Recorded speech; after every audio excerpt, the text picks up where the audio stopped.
नमस्कार, मैं हूँ शालिनी और आप देख रहे हैं BBN भव्य भारत न्यूज। चलिए शुरू करते हैं आज की मुख्य खबरें। नितिन गडकरी के संन्यास की बात कहां से आई, अटकलों पर यूं लगा विराम, जानिए इनसाइड स्टोरी। नितिन गडकरी के दफ्तर ने स्पष्टीकरण दिया है कि गडकरी की टिप्पणी का गलत मतलब निकाला गया। केंद्रीय सड़क परिवहन मंत्री नितिन गडकरी के दफ्तर ने मंगलवार को कहा कि उनकी इस टिप्पणी का गलत मतलब निकाला गया। युवा पीढ़ी को ज्यादा जिम्मेदारी दी जानी चाहिए क्योंकि वे अब पहले जितना काम नहीं कर सकते। लोगों को लगा कि वे राजनीति छोड़ना चाहते हैं। गडकरी के दफ्तर की ओर से ये बयान तब आया जब हाल ही में बीजेपी के पदाधिकारियों की नई टीम का ऐलान किया गया है। रविवार को मंत्री की टिप्पणी से शुरू हुई अटकलों के बाद जारी एक बयान में गडकरी के दफ्तर ने जोर देकर कहा कि गडकरी की बातें खासतौर पर लक्ष्मण राव मानकर ट्रस्ट के बारे में थी। ये ट्रस्ट उन्होंने ही बनाया था और ये आदिवासी इलाकों में एकल विद्यालय चलाता है।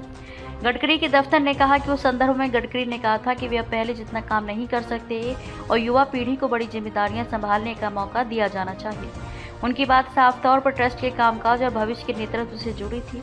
हालांकि कुछ टेलीविजन चैनल इस बयान को राजनीतिक टिप्पणी के तौर पर पेश कर रहे हैं और इसे इसके असली संदर्भ से अलग दिखा रहे हैं। रविवार को नागपुर में एक कार्यक्रम के दौरान नितिन गडकरी ने कहा था कि वे 3 दशकों से ज्यादा समय से सक्रिय सार्वजनिक जीवन में हैं और अपने राजनीतिक सफर के दौरान उन्होंने कई उतार चढ़ाव देखे हैं और कई जिम्मेदारियां निभाई हैं और कई सम्मान हासिल किए हैं। ये बातें बीजेपी द्वारा अपनी राष्ट्रीय पदाधिकारियों की टीम में बदलाव करने के कुछ दिनों बाद सामने आई, जिसमें स्मृति ईरानी महासचिव और राम माधव उपाध्यक्ष के तौर पर वापस आए। केंद्रीय कैबिनेट में फेरबदल की लगातार चल रही अटकलों को पार्टी के जेनजी वोटरों की ओर तेजी से झुकावने और हवा दी है।